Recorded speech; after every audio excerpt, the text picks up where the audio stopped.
Hi hello welcome back to our channel. అందరూ ఎలా ఉన్నారు? బాగున్నారా? మేమైతే సూపర్ ఉన్నాము. అన్ని వీడియోస్కి చెప్తున్నట్లే ఈ వీడియో కూడా చెప్తున్నాను. మన ఛానల్ ఎవరైనా కొత్తగా చూస్తుంటే ప్లీజ్ సబ్స్క్రైబ్ చేసుకోండి. సబ్స్క్రైబ్ చేసుకుని ఒక చిన్న లైక్ ఇచ్చి అయితే ఈ వీడియో చూడండి.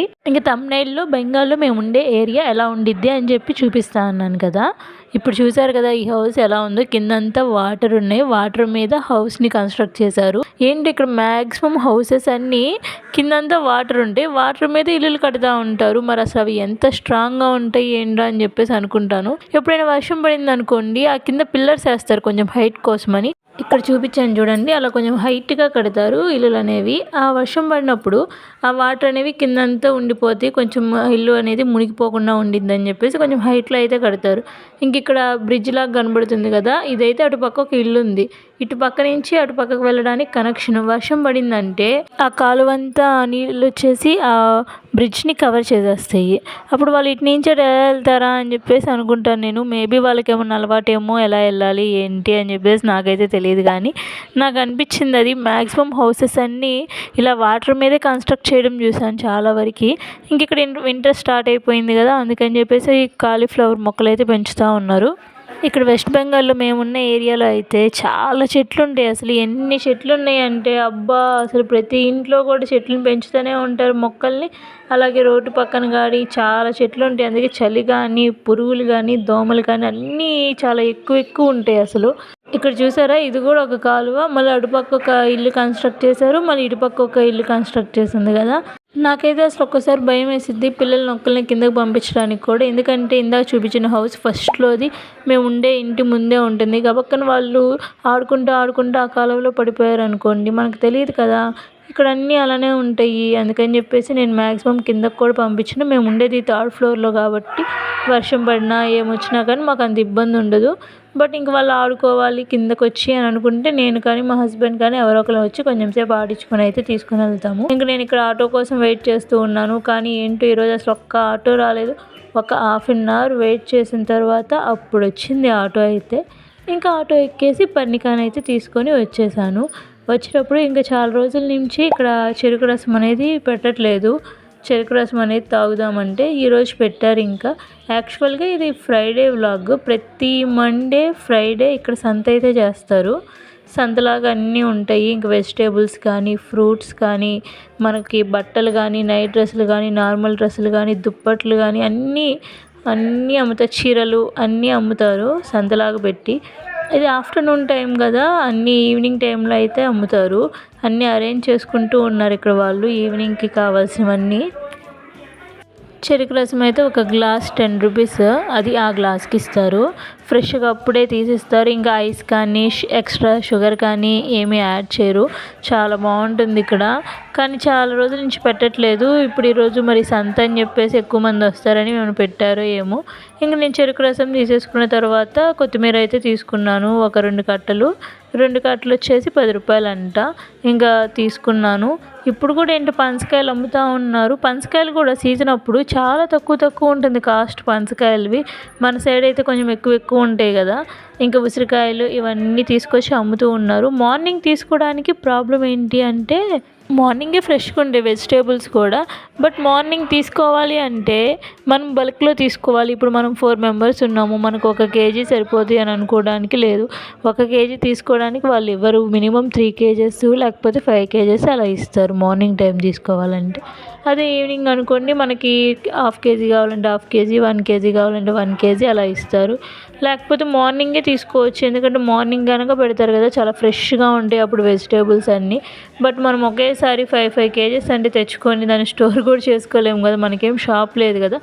మామూలుగా ఇక్కడ మార్కెట్లో వాళ్ళు ఉంటారు కదా, వెజిటేబుల్ షాప్ వాళ్ళు, ఇంకా బిర్యానీ షాప్ వాళ్ళు వచ్చి ఆలు అయితే 1 బస్తా తీసుకెళ్ళడము, ఇంకా వాటికి కావాల్సిన పచ్చిమిర్చి అవన్నీ మార్నింగ్ టైమే వచ్చి తీసుకుని వెళ్ళిపోతూ ఉంటారు.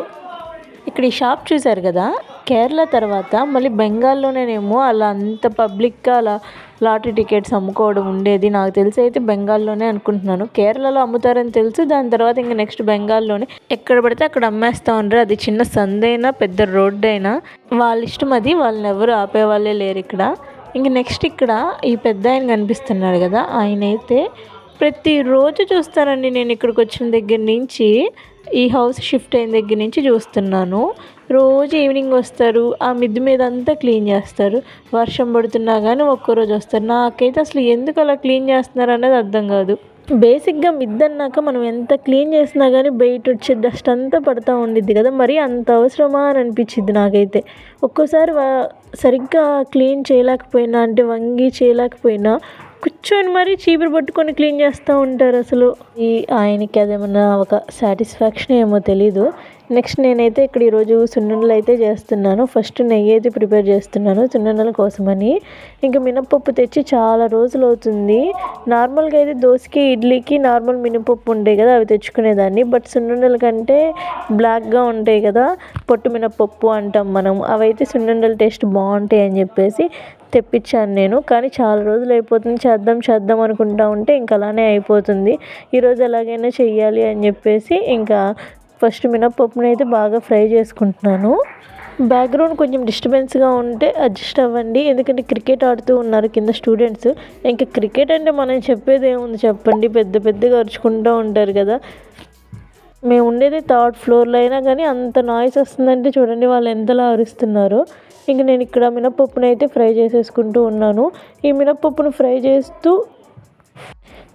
చాలా రోజుల నుంచి పెరుగు మీద మీగడైతే తీసి పక్కన పెడుతూ ఉన్నాను. చాలా రోజులంటే ఒక 10 డేస్ నుంచి. 10 డేస్కి నాకు ఇంత మీగడైతే వచ్చింది. ఇంక ఇప్పుడు దీనిని నెయ్యి చేయాలి. కెమెరాకి ఇలా చూపిస్తూ ఉంటే అది కొంచెం వలిగపోయింది, అందుకని చెప్పేసి నేను అలా ఎక్స్ప్రెషన్స్ పెట్టాను. ఇంక ఫస్ట్ ఆఫ్ తీసుకొని దానికైతే చేస్తూ ఉన్నాను, మిక్సీనే పట్టేస్తున్నాను. స్టార్టింగ్లో అయితే అసలు నాకు వెన్నపూస చేయడం వచ్చేదే కాదు.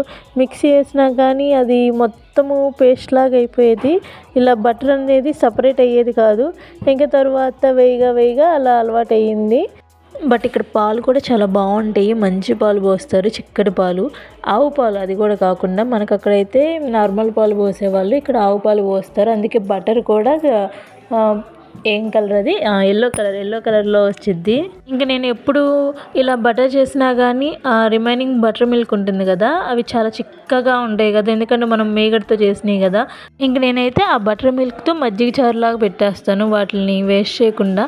మ్యాక్సిమం 10 డేస్కి 1 వీకే నేను బటర్ చేసేస్తూ ఉంటాను, ఎందుకంటే అప్పటికే నాది ఎప్పటికప్పుడు ఫ్రెష్గా చేసుకుంటూ ఉంటాను. ఎందుకంటే పిల్లలు ఉన్నారు కదా, తింటూ ఉంటారు. అలా కాకుండా నేను ఇలా సున్నుండలు చేసినప్పుడు లేక బిర్యానీవి అవి ఎక్కువ చేస్తూ ఉంటాను, దానిలో బాగా యూస్ చేస్తాను బటర్. సో నాకు తొందరగానే అయిపోతూ ఉంటుంది. అందుకని నేను మ్యాక్సిమం 10 డేస్కి 1 వీక్కి అలా ఫ్రెష్గా ప్రిపేర్ చేసుకుంటూ ఉంటాను. ఫ్రెష్గా చేసి పెట్టుకునే ఆప్షన్ ఉన్నప్పుడు మళ్ళీ ఎన్నో రోజులకి చేసుకోవడం ఎందుకు, మీరేమనుకుంటారు ఈ విషయంలో అన్నది కామెంట్ చేయండి.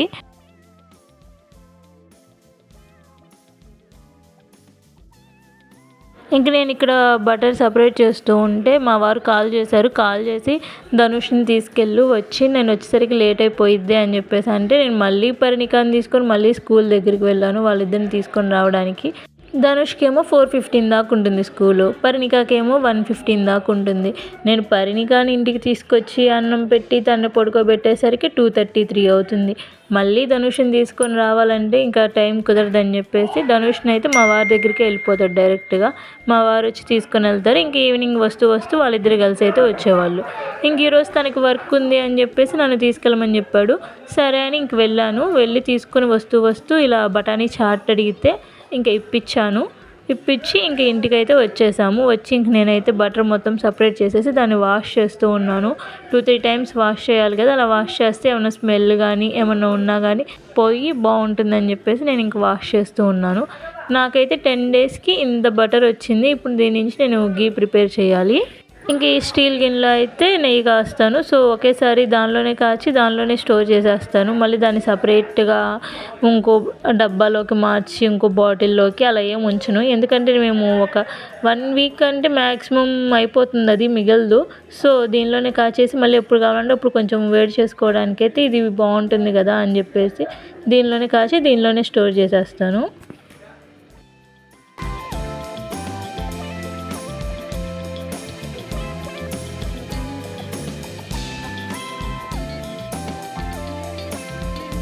ఇంకా నెయ్యి కాచేస్తూ సున్నుండల కోసం అని చెప్పేసి మిక్సీ పట్టుకుందాం అనుకుంటున్నాను పిండి.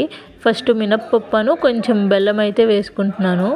బెల్లం మినపప్పుతో పాటే వేయాలి. మళ్ళీ బెల్లం సపరేట్గా వేసామనుకోండి మిక్సీ బ్లేడ్లు పాడైపోతాయి, మళ్ళీ బెల్లం అనేది గ్రైండ్ అవ్వదు. సో అందుకని చెప్పేసి ఇలా మనం మినపప్పుతో పాటే వేసామంటే బెల్లం అప్పుడు గ్రైండ్ అయిపోయి పౌడర్ అనేది బాగా వస్తుంది. సో నేను అందుకని చెప్పేసి ఫస్ట్ హాఫ్ తీసుకున్నాను, హాఫ్ మినపప్పు తీసుకున్నాను, ఇంకా హాఫ్ బెల్లం తీసుకొని రెండింటిని కలిపి గ్రైండ్ చేసేస్తున్నాను. కొంతమంది మినపప్పుతో పాటే బియ్యాన్ని కూడా వేయించుకుంటారు. నేను బియ్యాన్ని సపరేట్గా వేయించుకుంటాను, ఎందుకంటే మినపప్పు వేగడానికి కొంచెం టైం పడుతుంది, బియ్యం అనేది కొంచెం ఫాస్ట్గా వేగిపోతుంది కదా. అందుకని చెప్పేసి నేను ఫస్ట్ మినపప్పుని వేయించేసిన తర్వాత బియ్యం అనేది వేయించుకుంటాను. ఇంకొక వాయి వేసేసాను కదా, ఇంకో రెండో వాయిలో రిమైనింగ్ మినపప్పు వేయించిన బియ్యం ఇంకా రిమైనింగ్ జల్లిచ్చిన తర్వాత పిండి అనేది కొంచెం ఉంటుంది కదా, అది కూడా వేసేసి మళ్ళీ ఇలా మెత్తగా పౌడర్ లాగా గ్రైండ్ అయితే చేసేసుకున్నాను. ఇంక ఇప్పుడు దీనిలో నెయ్యి వేసి అయితే సున్నుండలు చేయడం స్టార్ట్ చేస్తున్నాను. అసలు నెయ్యి వేసి కలుపుతుంటే మంచి ఫ్లేవర్ వస్తుంది, ఎప్పుడెప్పుడు తింటానా అని అనిపిస్తూ ఉంది. మీకు కూడా సున్నుండలు అంటే ఇష్టమైతే లైక్ చేసి కమెంట్ చేయండి, మాకు ఇష్టం అని చెప్పేసి. అది కాక ఇలా ఫ్రెష్గా చేసుకున్నప్పుడు అయితే ఎంత బాగుంటాయో కదా నెయ్యి ఫ్లేవర్తో అదంతా. ఇంక నేను ఫస్ట్ కలిపేసి ఇస్తూ ఉంటే ఒక్కొక్క సున్నుండ మా ఆయన తింటూ ఉన్నాడు. అసలు ఇంక నన్ను ప్లేట్లో కూడా పెట్టనివ్వట్లేదు. ప్లేట్లో పెట్టిన తర్వాత వెంటనే ఖాళీ చేసేస్తూ ఉన్నాడు. ఒక్కొక్క ముద్ద చేసి అక్కడ పెడుతూ ఉన్నాను, తను తీసుకొని తింటూ ఉన్నాడు. చాలా బాగున్నాయి అని చెప్పేసి అంటూ ఉన్నారు. చేస్తుంది నీకోసమే కదా, కొంచెం ఉండలు చేసేదాకన్నా ఆగు అంటే ఏమన్నా ఆగుతారా, చేయడం ఆలస్యం తీసుకొని తింటూ ఉన్నారు. లాస్ట్కి ఒక 10-15 సున్నుండలు అయితే వచ్చాయి అంతే. ఐ హోప్ ఈ వ్లాగ్ మీ అందరికీ నచ్చిందనే అనుకుంటున్నాను. నచ్చితే కనుక ప్లీజ్ లైక్ చేసి సబ్స్క్రైబ్ చేయడం మాత్రం మర్చిపోవద్దు. నెక్స్ట్ వ్లాగ్లో అయితే ఒడిస్సా కపుల్ ఒకళ్ళు మన ఇంటికి లంచ్కి వచ్చారు. మన సౌత్ ఇండియన్ ఫుడ్ చూసి ఏమన్నారు ఏంటి అన్నది షేర్ చేస్తాను. Stay tune. Thanks for watching.